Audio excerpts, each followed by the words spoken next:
ప్రభుత్వం నుండి ఎవరో ఒకరు కనీసం స్పందించి రివ్యూ చేసుకొని ఒక భయం అనేది ఉండాలి కాబట్టి అది చేయాలి. దాని విషయం ఈరోజు ప్రశ్నిద్దామని, ఎందుకంటే ఎట్లాగో మమ్మల్ని పట్టించుకుంటలేరు. కనీసం రాష్ట్రంలో ఉన్న మహిళల మీద జరుగుతున్న అత్యాచారాలు, రేప్ కేసెస్ ఏవైతే ఉన్నాయో అసెంబ్లీలో మాట్లాడుతున్నప్పుడు, అసెంబ్లీ నడుస్తున్నప్పుడే మరొక 5 ఇలాంటి సంఘటనలు జరిగినాయంటే ఎక్కడ రాబట్టుకోవాలి సమాధానం? అసెంబ్లీలోనే చెప్పాలి కదా. దీని కన్సర్న్ మినిస్టర్ ఎవరు ఉన్నారు? గౌరవ ముఖ్యమంత్రి గారే కదా. ఈరోజు అడుగుదామని ఉదయం నుండి 10 o'clock నుండి మొదలు పెడితే 2:30 గంటల వరకు మించుమించు అంటే 4:30 గంటలు నిల్చుంటే కూడా, ఆడబిడ్డలుగా మేము ముగ్గురం 4:30 గంటలు అసెంబ్లీలో నిల్చుంటే కూడా కనీసం మైక్ ఇవ్వడానికి భయపడతా ఉన్నారు.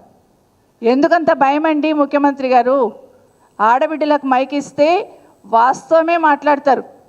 ఏది తిమ్మిని పంపించేసే శక్తి ఆడబిడ్డలకు ఉండదు. వాస్తవం మాట్లాడే ప్రయత్నమే చేస్తూ ఉంటాం. కానీ ఈరోజు మైక్ ఇవ్వడానికి నిజంగానే చరిత్రలో ఉండిపోతుంది.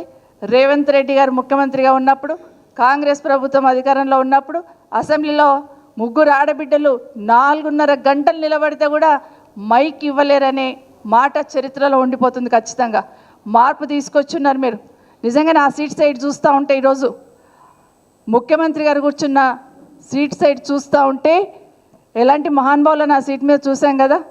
ఒక రాజశేఖర రెడ్డి గారిని చూసాం, చంద్రబాబు నాయుడు గారిని చూసాం, కేసీఆర్ గారిని చూస్తున్నాం, రోషయ్య గారిని చూసాం, కిరణ్ కుమార్ రెడ్డిని చూసాం. ఇంతమంది ముఖ్యమంత్రులను అక్కడ చూశాను కదా.